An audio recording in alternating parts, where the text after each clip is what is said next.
النتيجه النهائيه كيجي زوين مشهد تبارك الله، طايب من كل جهه كما كتشوفوا البنات. ها نتوما كما كتشوفوا ما شاء الله كيجي غزال. المقادير سهله وبسيطه، ما كاينش شي حاجه اللي صعيبه، ما كياخذش الوقت، دغيا دغيا كيوجد ما شاء الله، وبصحه والراحه البنات. نتمنى ينال الاعجاب ديالكم.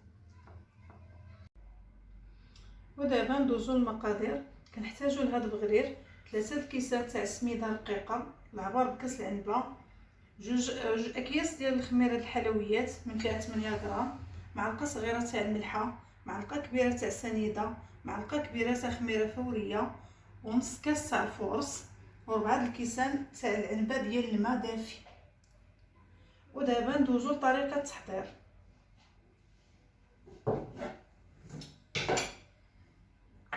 كنضيفوا الخماره، دائما كنضيفوا النواشف، الملحه، سنيده، خميره فوريه، فورص، نص كاس تاع العنبه. كنخلطوا هاد المقادير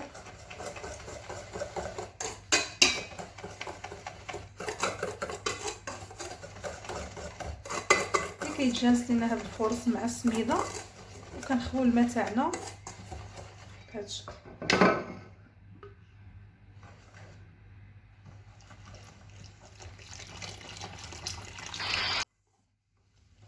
ما كتشوفوا البنات راه كيجي ناجح من اول تجربه، كيجي غزال بحال الشهده. غير جربوه ما غاديش تندموا.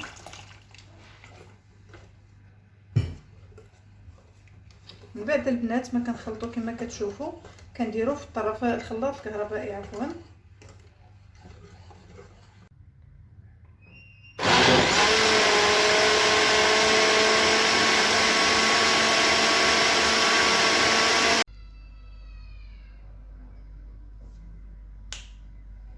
من بعد البنات ما خلطنا الخليط ديالنا في هذا الخلاط الكهربائي حتى صبع على هذا القوام تبارك الله، كله فقاعات كما كتشوفوا البنات، خاطر كله فقاعات. كنصبوا في هذا الاناء،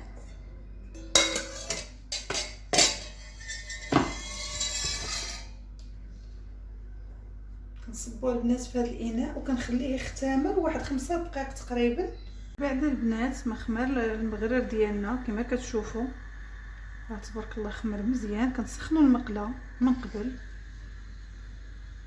وكنبداو البنات نطيبوا البغرير ديالنا، راه كيجي ناجح.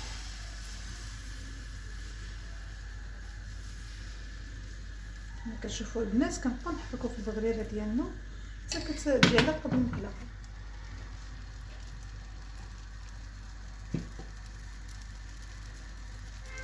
كما تبارك الله راه كيجي كله مثقف، كله بحال الشهده ما شاء الله، وخفيف.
ها نتوما البنات كيف كيجي تبارك الله، راه كيجي كله مشهد ما شاء الله كيف كتشوفوا البنات. ها نتوما البنات تبارك الله كيجي غزال. جربوها البنات وردوا عليا، وبالصحه والراحه.